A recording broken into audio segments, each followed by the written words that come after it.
नमस्कार दर्शक बंधु शुभ सकाळ। आज मु आपणक पई नहीं आसी सकाळर केतगुड़िए गुरुत्वपूर्ण खबर। तेरे भिडियोटी को शेष पर्यंत देखा आपण को मोर अनुरोध रहा। तेरे चलतु नजर पकाई नेबा आजर प्रथम खबर उपरे। बढ़िला पीएम किसान योजना पाई आवेदनर शेष तारीख आउ डेरी नक शीघ्र करतु अप्लाई।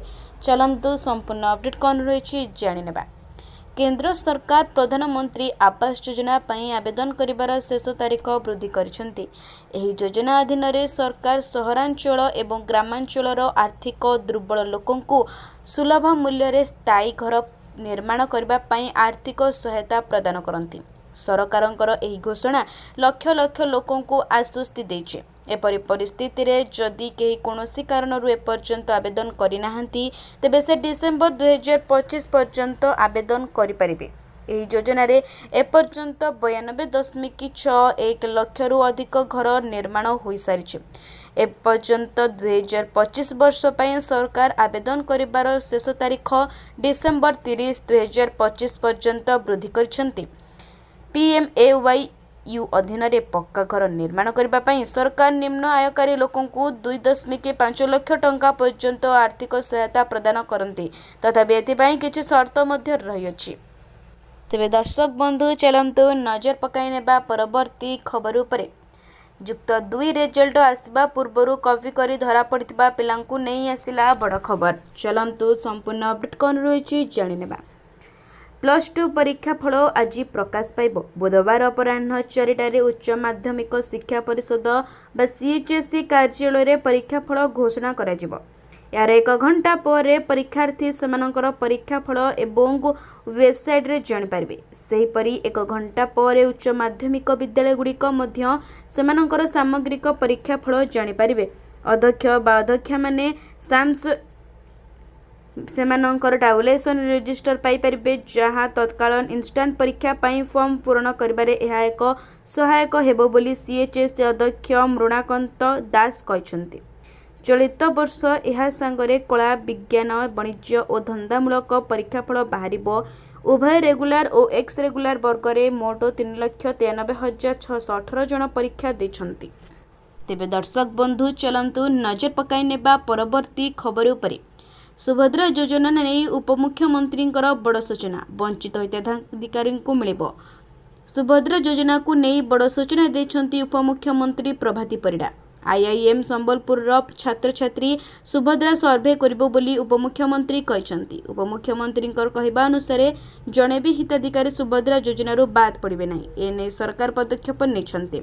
जो माने एही योजना बाद पड़िछन्ती सेमाने हिताधिकारी को चिन्हट करबा पई पुणी सर्वे करिबे राज्य सरकार। IIM संबलपुर छात्र छात्री सुभद्रा सर्वे करिबे। जेउ सर्वे करबा परे सरकारक निकट रे समस्त रिपोर्ट दाखल करिबे। तेबे वंचित थिबा समस्त हिताधिकारी को एका संगरे 3टी किस्ती दियाजिबो बोली उपमुख्यमंत्री प्रभाती परिडा कहछन्ती। प्रकाश थाउ कि वर्ष को 2टी किस्ती रे 10,000 टंका दियाजिबा नै सरकार घोषणा करथिले। तेबे दर्शक बंधु चलंतु नजर पकाई नेबा परवर्ती खबर उपरे। बढ़िला भत्ता टंका जून मासरु मिलिबो 3500 टंका भत्ता।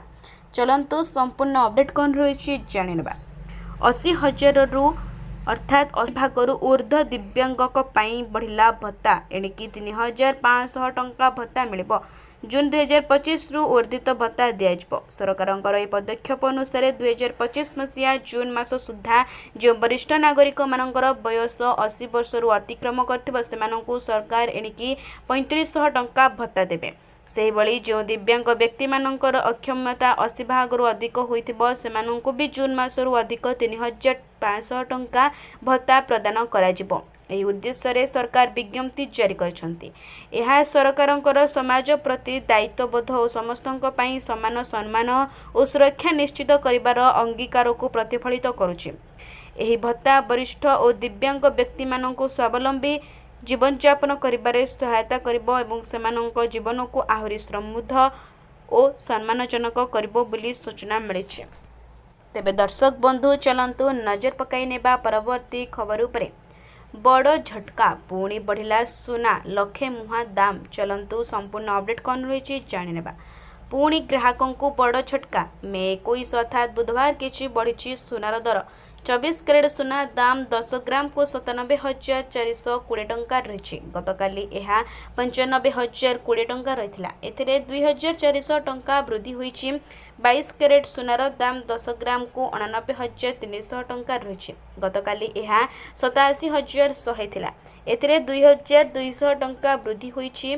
68 कैरेट सुनार दाम 10 ग्राम को 73,070 टंका रही।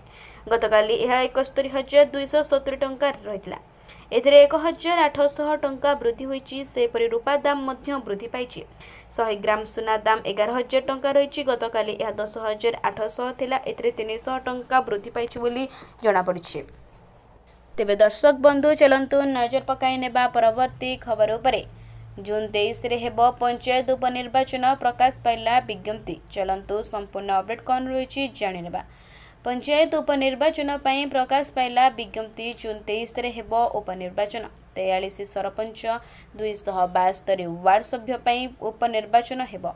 आसंता काली ब्लॉक पंचायत वार्ड रे नोटिस जारी हेबो। सूचना मुताबक आसंता 26 रु 31 तारिख जाए नामांकन दाखल हेबो।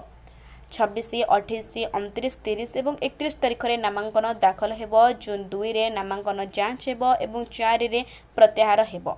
जून 23 रे सकाळ 7 टारु दिन 1 जाए मतदान। 24 तारिख ब्लॉक ऑफिस रे हेबो भोट गणति। तेबे दर्शक बंधु चलंतु नजर पकाई नेबा परवर्ती खबर उपरे। ड्राइविंग लाइसेंस चाहूले आपणक पई खुशी खबर। आ जिबाकू पड़िबनी आरटीओ ऑफिस। 7 दिन रे घरे पहुंचबो डीएल। देखंतु केमिति। नमस्कार बंधुगण, रास्ता रे गाड़ी चलाइबा पई सरकारंकर नियम अनुसार गाड़ीर लाइसेंस थिबा निहाती आवश्यक। नचेत आपनकु जोरिमाना देबाकू पड़िथाय। किंतु चिंतार विषय यह कि होइथाय कि ड्राइविंग लाइसेंस अप्लाई कला पर मध्य समय रे मिली न थाए, जहा फल रे कोनोसी जरूरी कार्य रे मध्य रास्ता को राति बाहर कर हुए नाही। किंतु एबे गाड़ी चालक मानक पई आसीछि एक बड़ खुशी खबर। ता संपर्क रे आसंतु संपूर्ण भाबरे जानि नेबा। डीएल पई अनेक दिन पर्यंत अपेक्षा करबाकू पड़ुथिला गाड़ी चालक मानकू, जहा फल रे कि समाने बहुत असुविधार मध्य सम्मुखीन हेउथिले।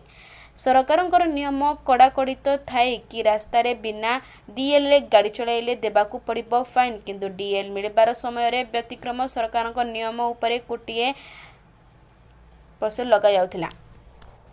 तेबे दर्शक बंधु चलंतु नजर पकाई नेबा परवर्ती खबर उपरे। पुणी माडिलाणी कोरोना भाइरस, बढ़िलाणी संक्रमण, बढ़िलाणी चिंता। चलंतु संपूर्ण अपडेट कौन रही जानि नेबा। धीरे धीरे कड़ लेउटाउछि कोरोना। ना सुनिले लागुछि भय। पुणी एशिया महादेश रे बढ़िलाणी संक्रमण। पुराणा भय लोकंक मनरु हटि नथिबा बेले पुणी निजर काया विस्तार कलाणी एही महामारी। 2019 रु 2022 मध्य पूरा विश्व को प्रभावित करिथिला एही महामारी। प्रथमे चीन ने देखा देथिबा एही भूताणु धीरे धीरे पूरा विश्व को कबलित करिथिला। एशिया महादेश रे कोरोना भय बढ़ुची, संक्रमण बढ़ुची, आक्रांतंकर संख्या। दक्षिण पूर्व एशियार सिंगापुर, चीन, थाईलैंड एवं हांगकांग भली देश रे कोरोना आक्रांतंक संख्या बढ़ी चलीची। कोरोनार एकाधिक वेरिएंट जोगु संक्रमण बढ़ुथिबा विभिन्न जातीय गणमाध्यम रे खबर प्रकाश पाइछि। एथिरे चीन, थाईलैंड, सिंगापुर अलर्ट मध्य जारी करा जायछि। विश्व स्वास्थ्य संगठन बा WHO रो रिपोर्ट अनुसार कोरोना महामारी रे विश्व रे मोट 77 कोटी 77 लाख रु अधिक लोक संक्रमित होइछन्ति। सेथि मध्यरु 70 लाख 95 रु अधिक लोकंकर सत्य होइछि। तेबे दर्शक बंधु चलंतु नजर पकाई नेबा परवर्ती खबर उपरे। पीएफ खाता धारक मानक पई बड़ खबर। जरूरी अटे एही काम करिबा न करिबा लोकंकर फसी रहिछिबो टंका। चलंतु संपूर्ण अपडेट कौन रही जानि नेबा। लॉकडाउन समय रे कर्मचारी भविष्य निधि संगठन बा EPFO रो एम्प्लॉई प्रोविडेंट फंड मेंबर्स को टंका बाहर करबा पई अनुमति दिया जायछि। जदि पीएफ अकाउंट होल्डर काहाकू निज नोमिनी रखी नाहांती तेबे आपनक टंका फसी पारे। तेबे EPFO रे एही सर्विस गत वर्ष ठारू लागू करा जायछि। सेतेबेल ठारू एबे पर्यंत बहुत खाताधारक नोमिनी प्रक्रिया पूर्ण करि नाहांती। किंतु वर्तमानर ईपीएफओ रे एथिरे नुआ नियम जोड़िबा पई प्लानिंग करिसंती। जदि कोनोसी खाताधारक निज अकाउंट रे कहाकू नोमिनी रखि नांती तेबे से निज ईपीएफ बाहर करि परिबे नाही। यहाँ सह ईपीएफओ द्वारा ऑनलाइन सहायता करा जाउछि, जहाँ द्वारा घरे बसी आपण नॉमिनेशन करि परिबे। ईपीएफओ नियम अनुसार कोनोसी लोक केवल निज घरे लोकों को नॉमिनी बनै परिबे, किंतु जदि लोक परिवार नाही तेबे अन्य सांग बा अन्य कोनोसी लोकों को मध्य निजर नॉमिनी बनाई परिबे।